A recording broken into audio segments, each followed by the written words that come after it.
Noé prend son courage à deux mains, c'est la veille du bal. Lola commence à stresser et découvre, dépitée, un accroc sur sa robe.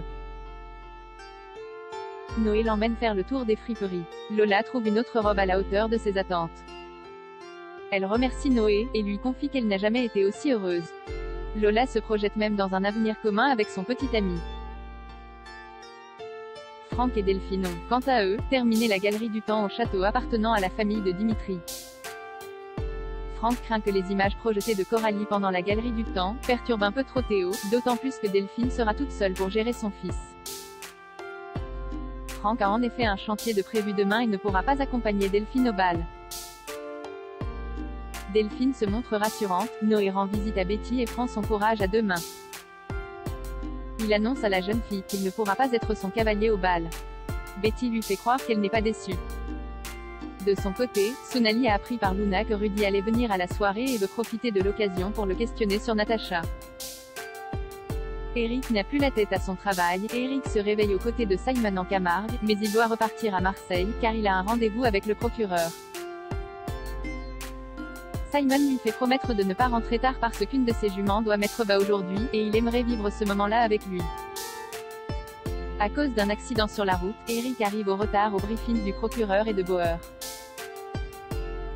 Depuis que Vautrin s'est enfui, la surveillance de la brocante n'a rien donné. C'est pourquoi, Xavier Rebelle a décidé de lever le dispositif.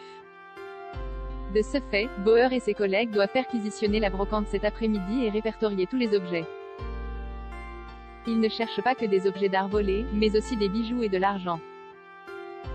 Après l'arrestation du brocanteur, Bauer charge Eric de mettre chaque objet de la brocante sous scellé. Eric est dépité. Le soir venu, Simon appelle Eric. La jument a mis bas. Simon propose à Eric de réfléchir ensemble au nom du poulain. Eric accepte et confie à Simon à quel point il lui manque. La relation entre Abdel et Elisa est menacée. Alors qu'Elisa s'attend à ce que la police arrête son père, Abdel, lui, est en plein dilemme. Barbara le pousse à être incisif et à trouver une solution. Abdel croise Elisa au pied de son immeuble. Il lui avoue avoir regardé la vidéo, mais il lui demande de laisser un peu de temps, car il doit vérifier quelque chose. Il ne peut se résoudre à dire à Elisa ce qu'il a vu sur la vidéo et l'identité de l'homme de main. Tim, attablé au Marcy, a écouté leur conversation. Une fois Abdel parti, Tim propose à Elisa de lui montrer les images. Elle accepte. Elisa tombe de haut quand elle découvre l'identité du tueur à gages de son père. Pendant ce temps, Abdel retrouve son père.